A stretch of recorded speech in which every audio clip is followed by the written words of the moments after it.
보실 성경 말씀은 마태복음 18장 21절 22절입니다. 그때 베드로가 나와 이르되 주여 형제가 내게 죄를 범하면 몇 번이나 용서하여 주리이까 7번까지 하오리이까 예수께서 이르시되 내게 이르노니 7번뿐 아니라 7번을 70번까지라도 할지니라. 아멘. 오늘은 용서의 한계라는 주제로 말씀을 나누고자 합니다.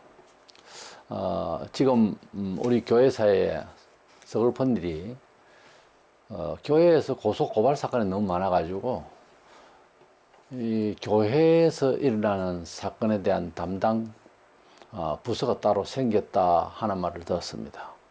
우리가 하나님 앞에서 어쨌거나 고소 고발 사건으로 이 세상에 부끄러운 모습을 보인다 하는 것을 우리가 간과할 수 없고 뭔가 반성이 되어야 될 줄로 믿습니다. 우리는 어디까지 용서를 하는 것이 맞는가? 먼저 용서할 동기면에 있어서 생각해 봅니다. 왜 용서를 해야 될까? 분명히 사적으로 또 나에게 무혐의로 그렇게 힘들게 했는데 그것을 어떻게 용서할 것인가? 나에게 침해를 주는 어떻게 용서할 것인가?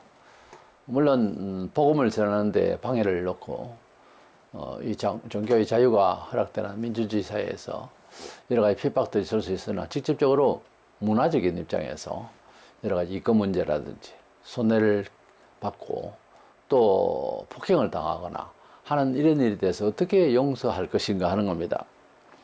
그 용서해야 되는 일단 그 동기가 요한일서 3장 16절에 그가 우리를 위하여 목숨을 버리셨으니 우리가 이로써 사랑을 알고 우리도 형제들을 위하여 목숨을 버리는 것이 마땅하니라. 이런 말씀이 있습니다. 사도 요한은 약 100세 가까이 사시면서 마지막에는 젊을 때 너무 고생을 많이 해서 그런지 몸이 바로 서지를 못했다고 합니다. 어제 이제 제자들이 앉히면 거기서 앉아서 설교를 하고 하는 내용은 주로 형제들아 서로 사랑하라. 그런 설교를 많이 했다고 전해지고 있습니다. 그 사도 요한은 우리가 형제들을 사랑해야 되는, 마땅히 해야 되는 이유가 하나님이 우리를 사랑하셨다는 거예요. 그 사랑의 내용은 성경에 있는 대로 예수 그리스도 독생자를 우리에게 희생제물로 주신 그 크신 사랑이라는 거죠.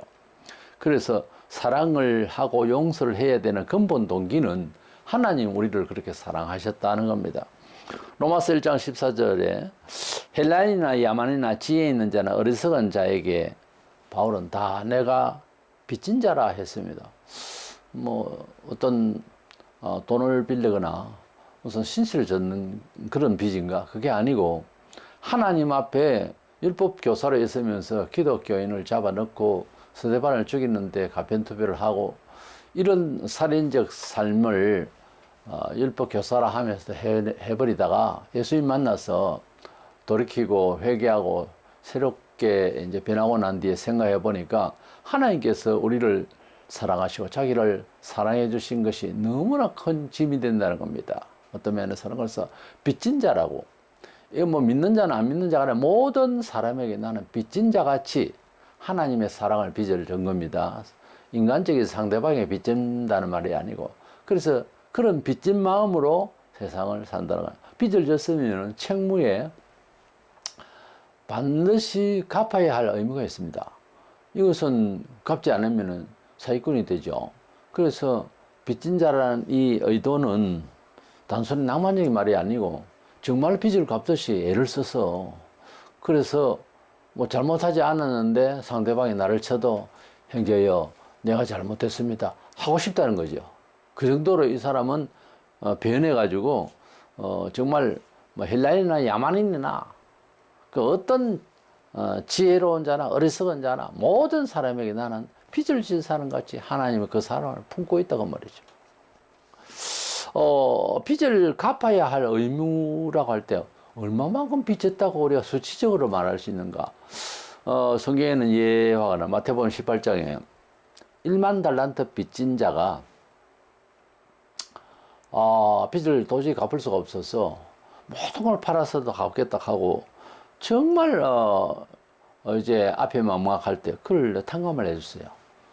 근데 이 사람은 돌아가서 정말 뭐 100데나리온 빚진 자기 동관을 용서해주지 않고 옥에 넣었다 하는 사실입니다.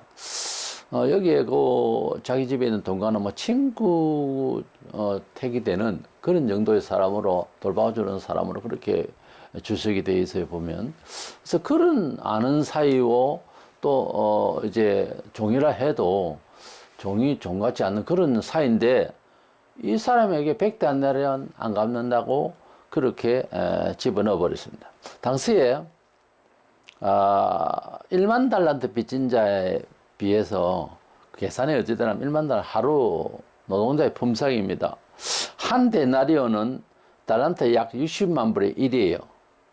그러니까 유대 전역이 그때 세금을 다 거두면 약 600달란트라고 합니다. 그러니 1만 달란트를 빚진 자 하고 그 용서를 받은 사람이 받을 돈이 100데나리온. 이거는 60만 분의 1 정도 되는 그런 돈이었어요. 근데 이런 나쁜 사람이죠. 근데 이런 양심이 지금도 없느냐? 지금도 얼마든지 일어나고 있는 겁니다. 하나님께서 우리를 구원하시기 위해서 단순히 교훈을 가지고 한 것이 아닙니다. 그렇다고 무슨 윤리적으로 아니고 그 아들을 아낌없이 우리에게 주셨어요. 그런 사랑을 받아놓고 현장에서 나 때문에 죽은 사람, 피를 흘리고 살이 찢긴 사람을 보고도 감사하지 않는 거 똑같은 이야기입니다. 그렇게 해서 우리를 구원하신 기독교는 돌을 닦는 수준은 무슨 이런 낭만적인 이야기가 아니고 현실적인 이야기예요. 지옥은 현실이 될 것입니다. 그것을 가지 않도록 예수님께서 피로서 그 목숨으로서 우리를 구원하셨는데 양심이 있으면 그분이 일생을 살아가면서 나의 전부가 되어야 되지 않겠어요? 자기 처와 자식과 부모보다 더 사랑해야 되는 것이 맞다고 봅니다. 그 예수님을 그렇게 어떻게 이해하느냐에 따라서 삶을 살아가는 거예요, 원래. 그래서 우리가 용서해야 될 어떤 근본 동기랄까요? 참 사랑해야 될 근본 동기는 용서한 다음에 사랑할 수 있는 건데 그게 같이 가는 말이지만은 용서를 해야 되는 이유가 내가 그렇게 1만 달란트 빚진 자가 도저히 갚을 수가 없는 돈이기 때문에 이것을 탕감받은 그 은혜를 받았으니 내게 자그마하게 이제 빚진 자를 당연히 용서해 줘야 되지 않겠느냐 하는 거죠. 이 논리적으로 하나도 틀린 말이 아니지 않습니까? 그러면 우리가 용서한다 이럴 때 우리의 실제적인 경험과 이런 것들을 동원해서 생각을 해봅시다. 용서의 한계와 그리고 용서할 때 무슨 은혜를 주실까 하는 겁니다. 하나님의 용서는 물론 회개하는 자에게 적용이 되겠죠. 내가 용서했던 누가 용서했는데 또 그 짓을 하고 할 의욕도 있고 이런 사람은 용서해봤자 아무 소용이 없는데 하나님께서 그 사람에게 용서를 한다 할 때 우리 사람을 통해서는 어떻게 용서를 하신다고 할 때에 그 효력이 있어야 될 것 아닙니까? 우리가 하나님 말씀을 듣고 말씀에 초청을 받고 교회를 와서 그래 입술로 고백하면 예수님 나의 구주다. 예수님 나의 구주라고 할 때는 무슨 이야기죠? 내 생활의 구원자다 이럴 때 그 삶 속에서 내 구주다 이라면 종교적 교주로서 참 좋은 분, 덕이 있는 분, 나에게 유익한 분이 아니라 내가 죄인이라 하는 입장에서 죄사함을 받는 것이 먼저가 돼야 됩니다. 아니 그것이 전부입니다. 예수님이 내 구주로 갈 때 내 생명의 주인이라 그 말이에요. 마가복음 1장 15절에 가라사대 때가 찼고 하나님 나라 가까웠으니 회개하고 복음을 믿으라. 그래서 회개하고 복음을 믿으라. 그렇게 되어 있어요. 누가복음 24장 47절에 또 그의 이름으로 죄 사함을 받게 하는 회개가 예루살렘에서 시작하여 모든 족속에게 전파될 것이 기록되었으니 회개만 되면 다 바로 되게 돼 있어요, 뭐가. 그래서 복음이 기록된 내용이 회개를 위한 내용이다 하는 뜻으로 말씀하셨어요. 그래서 용서의 기본은 누가 17장 3절 4절 너희는 스스로 조심하라. 만일 네 형제가 죄를 범하거든 경고하고 회개하거든 용서하라. 그래서 우리가 그리스도 안에서 만난 형제부터 먼저 그래야 되겠습니다만 잘못되어 있으면 권면하고 그렇게 계속 나가면 하나님 징계를 받는다. 쓸데없이 돈, 시간 다 버리게 되고 병원에 눕게 되고 그렇게 되니까 말하자면 구체적으로 권면해라, 경고해라. 만일 하루에 7번이라도 네게 죄를 짓고 7번 네게 돌아와 내가 회개하노라 하거든 너는 용서하라. 자, 여기에는 단서가 내가 참 잘못했다, 크게 잘못했습니다 하고 이러면 용서를 해주라는 거예요. 그리고 그 잘못했다 하는 것을 내용상 보면 사개오나 기타 구약의 말씀이나 다 양심으로 나오는 법인데 갚아라는 겁니다. 잘못했다는 건 남의 돈 다 뭐 받아가지고 준다를 주도 안 하고 좀 돈 벌어지면 자기는 좋은 차나 사고, 실제 내가 아는 사람이 그런 사람이 있거든요. 근데 돈 빌려주는 사람은 집 저당해가지고 빌려주고 뭐 이래저래 해서 고통스러운데 자기는만 남의 돈 가지고 잘 먹고 잘 살려고, 이게 인간의 심량입니까? 그렇게 해서는 안 되죠. 회개하는 것은 잘못됐다 하지 않느냐, 갚는다 하지 않느냐, 이렇게 하고 이제 미적대는 아주 나쁜 인생이에요. 그게 뭔 친구입니까? 사기꾼이지. 그래서 내가 회개하노라 하거든 너는 용서하라.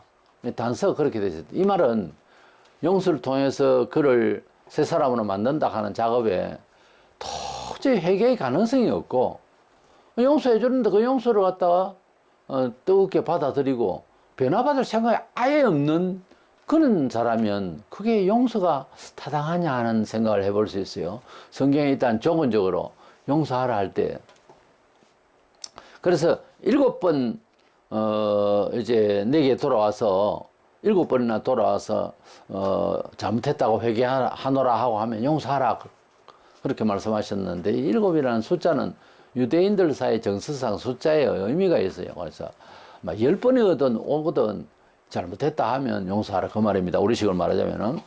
근데 회개치 않고 있는 나에게 잘못한 사람은 어떻게 할 것인가, 이게 이제 문제가 되거든요. 형제나 이웃이 나에게 잘못했을 때에 그가 그 다음날이라도 잘못했다라고 회개하노라 하고 하면 오죽 좋겠어요. 간단한 이야기예요. 근데 그렇지 않고 계속 죄를 짓고, 그 실수를 해놓고 실수를 한 것을 알지 못하고 무마하려고 그러고, 그렇게 할 때에 어떻게 용서를 끝까지 해낼 수 있겠느냐, 어떤 타당성이나 원리가 뭐냐 하는 겁니다. 굉장히 힘들잖아요.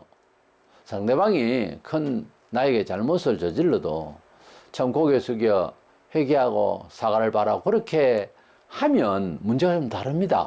불신자도 그렇게 봐줄 수도 있고, 그런 것은 우리가 정서상 사회적으로 얼마든지 아무리 남이라도 원수라도 그렇게 이해할 수 있습니다. 근데 그렇게 안 될 때 어떻게 용서할 거냐, 굉장히 힘들거든요. 이것은 어떤 정도껏 사람마다 달라요. 강요하기 참 힘들어요. 오늘 본문을 잘 살펴 이해하고 실행할 때 하나님의 은총은 이제 주어지는 겁니다. 우리가 은혜를 받으려고 할 때 여러 방편이 있습니다.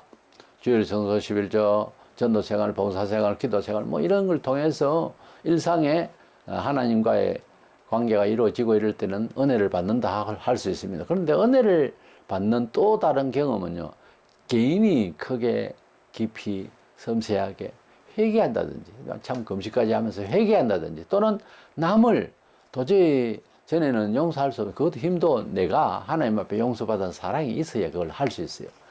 내가 도저히 용납할 수 없는 사람을 용서하지 않습니까? 묘하게 그 사람도 좋지만 내가 좋아져요. 은혜 받는 비법 중에 사람을 용서하는 것만큼 그렇게 감동적으로 하나님의 음성을 영적으로 들을 수 없어요. 그래서 용서할 수 있을 때는 하나님 은총이 주어지는 겁니다.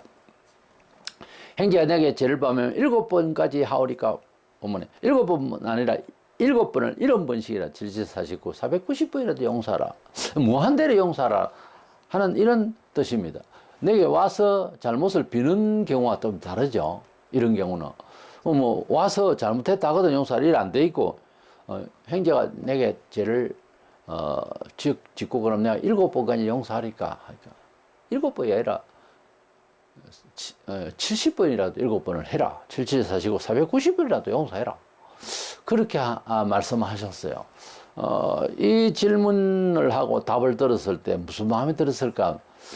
어려웠을 겁니다. 이 사랑, 이 용서는 사도행전 2장에서 오순절날 성령 충만 받고 난 뒤에 가능했을 거예요. 그래 두드려 맞고 그리고 옥에 갇히고 이래도 원망하지 아니하고 그들을 위하여 기도하고 스데반 집사도 성령 충만하여 죽을 때에 돌에 맞아 죽을 때에 하나님이여 저들이 죄를 사하여 주옵소서. 저들이 하는 일을 저들이 지금 뭘 잘못하고 있는지 모르고 있나이다. 그렇게 원수를 위하여 기도하다가 선교했죠. 우리 주님께서 마지막 기도를 하실 때도 우리를 그 잘못한 것을 하나님 앞에 저들이 알지 못하고 그런다 생각하시고 그렇게 알고 기도해 주셨습니다. 하나님이 우리를 불쌍히 여겨달라고. 그런데 이 기도는 앞에 말씀드린 같은 성경인데 조건부로 되어 있는 거하고 좀 다르죠. 이 상대가 뭐 교인이든 일반인이든 잘못됐다라고 말을 하는데도 용서를 안 한다. 그것은 참 애매해요. 잘못된 겁니다. 뭐 갚을 길이 없이 돼 있는 사람도 있어요. 1만 달란트는 갚을 길이 없었습니다. 그런 상황까지 내게 손해를 주고 했다 치더라도 잘못했다 그러고 용서해달라고 하면 그러면 어쨌든지 갚도록 하겠다 하고 갚지 못하는 경우도 있어요. 몸에 상처를 내고 그러면 치료비라도 내야죠. 그리고 이제 용서하는 거죠. 법으로 하는 것이 아니라. 근데 내게 와서 잘못을 비는 형편이 아닌 경우가 참 많잖아요. 특별히 이제 뭐 복음을 전가하고 주의 뜻대로 살려고 하는데 핍박을 받아서 뭐 다친다든지 힘들다든지 재산 손해를 보고 신체적 여러 가지 화를 받고 이렇게 되어졌을 때에 어디까지 용서해야 되느냐. 이것은 내가 받을 은총의 한계가 사람마다 달라요. 근데 어떤 경우는 성경에 화를 내신 적이 있고 예수님께서 사도 바울 이하 사도들도 잘못한 것을 분노하는 경우도 있습니다. 이런 경우입니다. 복음을 바로 전가하는데 충격적으로 핍박을 하거나 이런 걸 모르지만 인격을 완전히 비하하고 괜히 사람을 못 살게 굴 때 처음에는 이해를 해줘야 되겠죠. 그런데 악마가 짓밟을 때 사탄은 용서할 수 없거든요. 이 사람에게 들어있는 정신세계가 일반적인 인간의 그 못돼먹은 정도의 그런 성질이 아니고 악령이 역사할 때가 있단 말이에요. 그때는 어째요? 용서를 못해요. 못한다고. 그때는 사탄아 물러가라 베드로 보고 주님께서 말씀하셨듯이 그 인간적인 표현이 아니잖아요. 그런 걸 볼 수 있어야 됩니다. 그래서 하나님의 거룩한 어떤 영역을 침해하면 성령 해방죄라고까지 말씀하셨어요. 용서를 받을 수 없는 죄라 이 말입니다. 벌 받아야 된다 이 말이죠. 그러니까 그런 경우는 사람이 차라리 중간에 들어서서 나무래야 돼요. 그렇지 않는다면 용서해야 되는 겁니다. 그래서 용서의 이제 결말이 은혜가 되니까 자기가 은혜를 받으려 하면 그만큼 최선을 다해서 용서할 수 있도록 하되 하나님 이름이 완전히 욕되고 공적으로 아주 그리고 사람이 도저히 회개할 여간 전혀 안 보이고 그랬을 때 하나님 이름의 권위와 이 복음의 진전을 위해서 권면을 해도 안 듣고 맞설 때는 그건 자기 정신이 아니거든요. 그때는 징계를 해야 되는 거예요. 교회 안에서 교회 내부에서도 징계라는 건 있어요. 그래서 그런 경우가 아닌다면은 한번 용서를 해야 합니다. 우리가 하나님의 그 용서, 그 사랑을 어디 수치적으로 이렇게 몇 번씩 이것이 아니고 또 그렇다고 막무가내 무한대는 아닙니다. 그것을 봐야 합니다. 상황을 보고 용서를 끝까지 해야 될 상황이라고 마음에 젖어올 때 용서할 수 있어야 되는 것입니다. 왜냐하면 용서는 단순한 화해 정도를 넘어서 있거든요. 그것은 하나님의 거룩한 손길입니다. 정말 그 용서를 받는 사람도 놀랄 정도의 그런 차원이 되어야 참 하나님의 사랑의 용서입니다. 그리고 나에게는 은혜를 받는 시간이 됩니다. 틀림없이 은혜를 체험해요.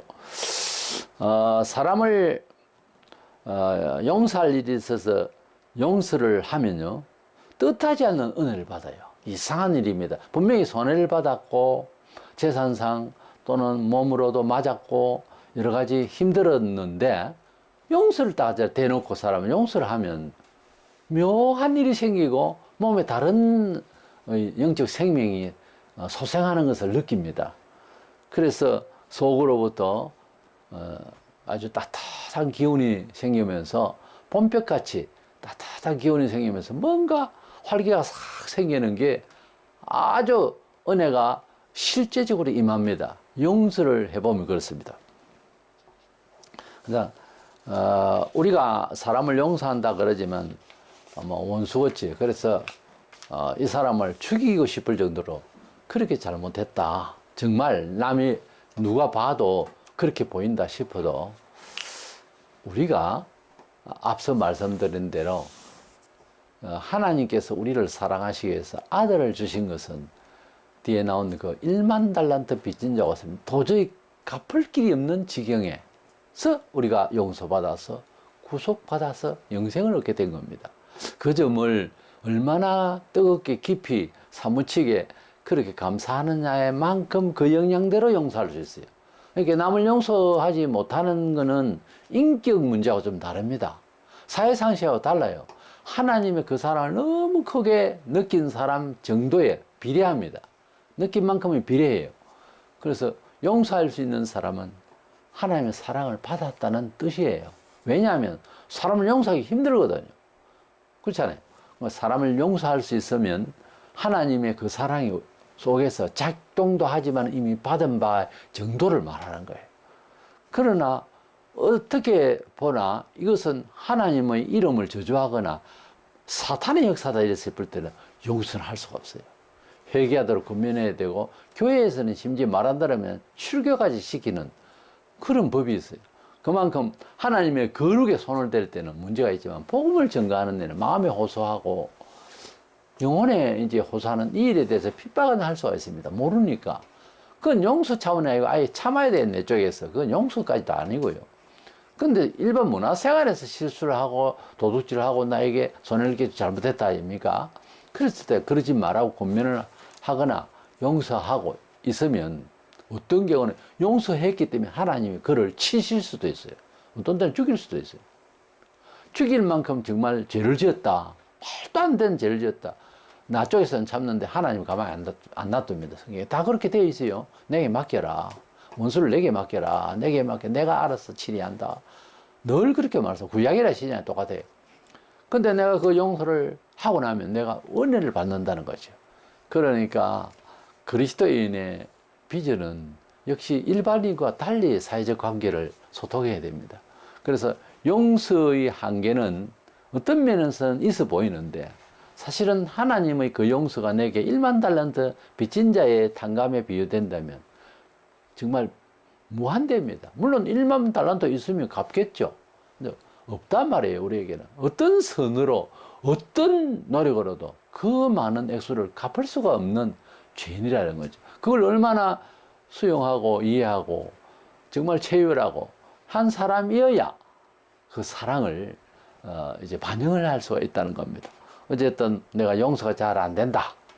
도저히. 그러면 하나님이 나를 얼마나 사랑하셨지. 억지를 하다 곰곰이 생각을 좀 하면 가능합니다. 누구나. 그래서 용서를 하고 나면 은혜가 돼요. 은혜가 됩니다. 이런 은혜를 받을 수 있는 기회가 올 때에 마다 말고 용서할 수 있는 우리 영혼들이 되고 삶이 그렇게 용서로서 이루어질 때 좋은 효과들 뭔가 좀 뭐 착오가 나가 보이는 것 같기도 하고 용서했는데 뭐 그런 경우도 있어요. 그때는 좀 인내를 하면 되고 용서의 생활을 이렇게 군데군데서 이제 하게 되면 참 은혜로운 삶이 이루어질 수가 있어요. 그 점을 알고 하나님이 우리를 용서하신 그 내용을 좀 더 깊이 생각하고 이 시대가 예수에 대해서 얼마나 많은 사람들이 종교 문화적으로 하나의 종교로 그래서 예수는 나에게 덕을 주는 사람 이렇게 생각하는데 예수님이 나에게 희생하신 가치가 영생입니다. 지옥 불못에 가야 할 우리 영혼이 육체가 건임을 받은 거예요. 사실은 그렇게 잘 깨달아서 용서가 우리 일상에서 아름다운 우리 인격으로 그렇게 나타나기를 주의 이름으로 축원합니다.